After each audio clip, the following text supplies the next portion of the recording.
Hey everyone, this is Rod. I hope you're doing well out there.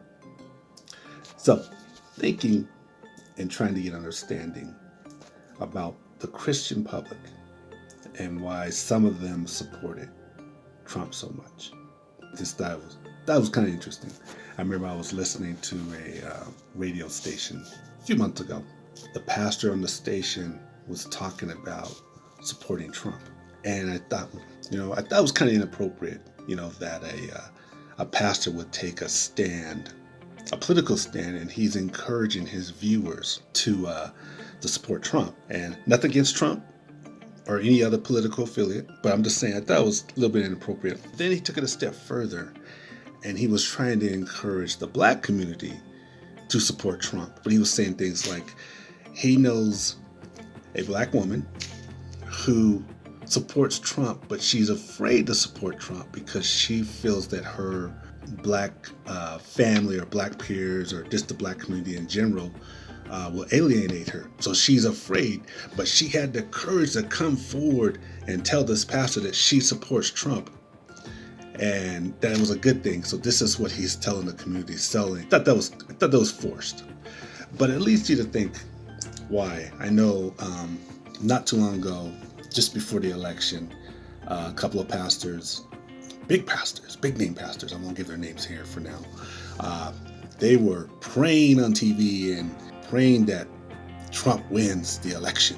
And one particular was upset once he found out that Trump didn't win the election. So you can almost call it a breakdown. It wasn't really a breakdown, but you can always call it a breakdown.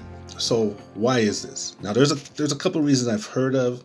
One of them I don't really understand. I won't go into that today, but something to do with Israel, and I won't go into that because I don't really understand that in depth. But the other one though, which I will go into, is there was a person, and he was a father and of a church or something.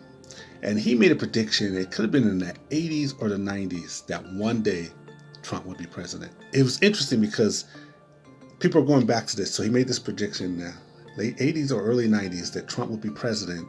And then in the year 2016, it actually happened. So that's a lot of years for this prediction, but it actually happened. Now, the thing for myself, I don't know if it's unusual or not, because probably every 4 years, Trump has been saying, I'm going to run for the presidency. I should run for the president. I should be the president, that kind of thing. And he's always giving advice on, shows about what he would do as a president and criticizing other presidents, particularly Obama. People kind of clinged on to that. But he also said that when Trump becomes president, he's going to bring people closer to God, is what his prediction was. So churches and Christians cling to that. So when it finally happened, they cling to that. It made it bring a realization or put more weight on their religion or their faith or whatever it is. Just what I feel. In this re-election, more predictions were being made that he's going to be reelected, and pastors were sticking themselves out in the name of their faith, sticking themselves out, saying that he's going to be reelected, and this is going to be, this is going to mean more for Christian people or godly people or whatever it is. And I have a faith too. Believe me, I have a strong faith. But they made a bet. It was like a bet, and they put everything on the line.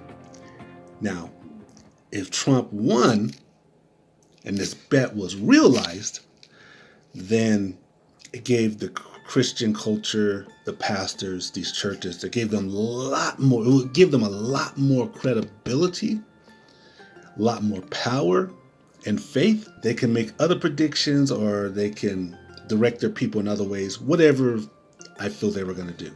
If he won. But he didn't win.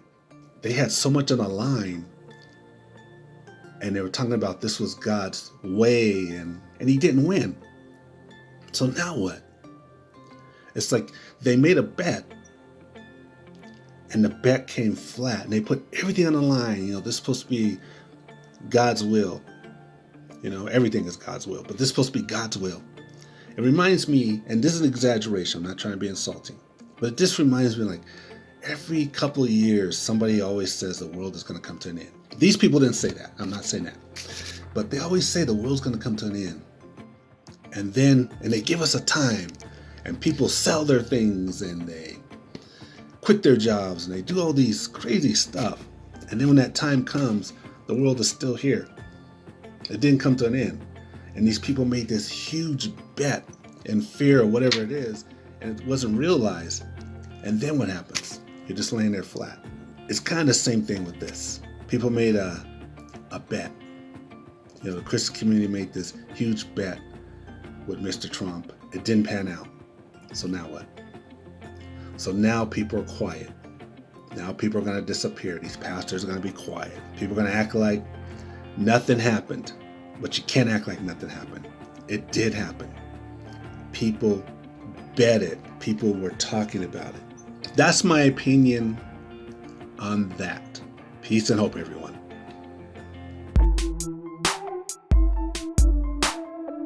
This is Rod. Thanks for listening. Hey, check out one of my 3 books on Amazon. Let me know what you think by rating a book. Thanks a lot.